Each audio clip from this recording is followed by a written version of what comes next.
બોટાદ જિલ્લાના ભાંભણ ગામના ખેડૂત દ્વારા છેલ્લા 5 વર્ષથી 15 વીઘા જમીનમાં જંતુનાશક કેમિકલ દવાઓ મુક્ત પ્રાકૃતિક ખેતી કરી રહ્યા છે. હાલના સમયમાં કેમિકલથી અને જંતુનાશક દવાઓથી પકવેલ ખાદ્ય પદાર્થો ખાવાથી જાતજાતના રોગોથી લોકો પીડાઈ રહ્યા છે. ત્યારે વર્ષો પહેલાં જે દેશી પદ્ધતિથી ખેતી કરવામાં આવતી હતી તેવી જ રીતે અત્યારે પ્રાકૃતિક ખેતી તરફ ખેડૂતો વળી રહ્યા છે.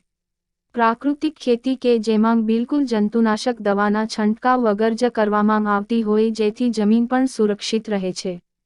ત્યારે બોટાદના ભાંભણ ગામના ખેડૂત રમેશભાઈ ભાદાણી તેમજ દિલીપભાઈ ભાદાણી દ્વારા આ જૂની પદ્ધતિથી ખેતી કરીને જેમાં ઘઉં, મગફળી, તલ અને કઠોળ જેવી ખાદ્ય પેદાશો ઉત્પન્ન કરી રહ્યા છે. જેની ખાતરી માટે જિલ્લાના વહીવટી વિભાગ અને કૃષિ વિભાગના અધિકારીઓ દ્વારા મુલાકાત લેવામાં આવી હતી. અને તેની ખાતરી કરવા માટે સેમ્પલ લઈને આણંદ કૃષિ યુનિવર્સિટીમાં તપાસે મોકલેલા હતા. તેની લેબોરેટરી કરતાં 100% કેમિકલ વગર પકવવામાં આવ્યા હતા.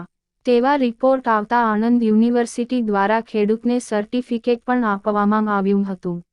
આ પ્રાકૃતિક ખેતી કરતા ખેડૂત દ્વારા અન્ય ખેડૂતોને પણ સંદેશો આપવામાં આવેલ છે કે જંતુનાશક દવાથી ખેતી કરવાના બદલે પ્રાકૃતિક ખેતી કરવામાં આવે તો આરોગ્ય માટે પણ સારું છે. અને લોકોના આરોગ્ય પણ સુધરે અને રોગમુક્ત પણ બની શકાય. આ પ્રાકૃતિક ખેતીમાં ઓછા ખર્ચે ઓછી મહેનતે વધુ નીપજ પણ આવે છે જેથી તમામ ખેડૂતોએ પ્રાકૃતિક ખેતી શરૂ કરવામાં આવે તેવો અન્ય ખેડૂતોને સંદેશો આપવામાં આવેલ છે. Rajesh Shah, R news, Botad.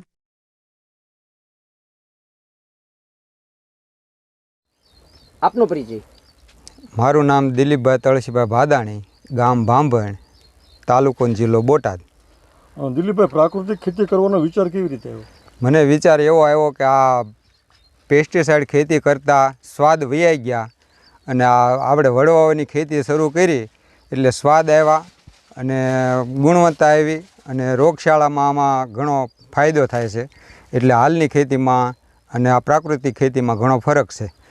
કેટલા સમયથી આ પ્રાકૃતિક ખેતી કરો છો? પ્રાકૃતિક ખેતી હું 7 વર્ષથી કરું છું અને નીપજમાં કાંઈ કોઈ ફરક નથી. ઓલાની હારો હાર જ નીપજ આવે છે. અને હાલની ખેતીમાં અને પ્રાકૃતિક ખેતીમાં નીપજમાં શું ફરક પડે? નીપજમાં કોઈ જાતનો ફરક નથી. પેસ્ટિસાઇડવાળા હારે અને પ્રાકૃતિક ખેતીમાં આમ સારી નીપજ આવે છે અને મહેનત ઘણી ઓછી છે અને સ્વાદ સારા આવે છે વસ્તુમાં. ભાદાણી, ગામ ભાંભણ, તાલુકો અને જિલ્લો બોટાદ. આ પ્રાકૃતિક ખેતી કેવી રીતે કરવાની હોય? પ્રાકૃતિક ખેતીમાં જીવામૃતને આપવું પડે, પાયામાં ઘન જીવામૃતને આપવું પડે અને એના માટે અમારે છાણ, ગૌમૂત્ર, ગોળ એના આથા નાખવા પડે. 5 દિવસ એને ડીપમાં આથા છંટકાવ કરવો પડે. અને આથી અમને માલ લાઇટદારી બને છે અને નીપજમાં કોઈ ડિફરન્સ નથી રહેતો અને સ્વાદિષ્ટ વસ્તુ બને છે. આ ખેતીમાં મહેનતમાં શું ફરક પડે? મહેનતમાં લોકો બધા કે બહુ, પણ એવી હમણાં ખાસ કાંઈ મહેનત લાગી નહીં એની અંદર. કારણ કે આપણે ઘેરે તો જાતા હો તો એ ઘેરેથી છાણ ને ગૌમૂત્ર લેતા આવીએ. હા, એ નાથા નાખી દઈએ. અચ્છા, પ્રાકૃતિક ખેતીમાંથી સ્વાસ્થ્ય માટે શું ફાયદા? એના માટે તો ઘણો ફાયદા છે. શું? કારણ કે આની અંદર આ વસ્તુથી એમ ખાવ એટલે એસિડિટી એવા પ્રોબ્લેમ નથી રહેતા. બધું પ્રાકૃતિક ખેતી ડાયાબિટીસ કંટ્રોલ મારે જ છે પણ હું દવા નથી લેતો. અચ્છા, તમે આ પ્રાકૃતિક ખેતીનું જે નીપજ આજે શું શું પકો છો તમે?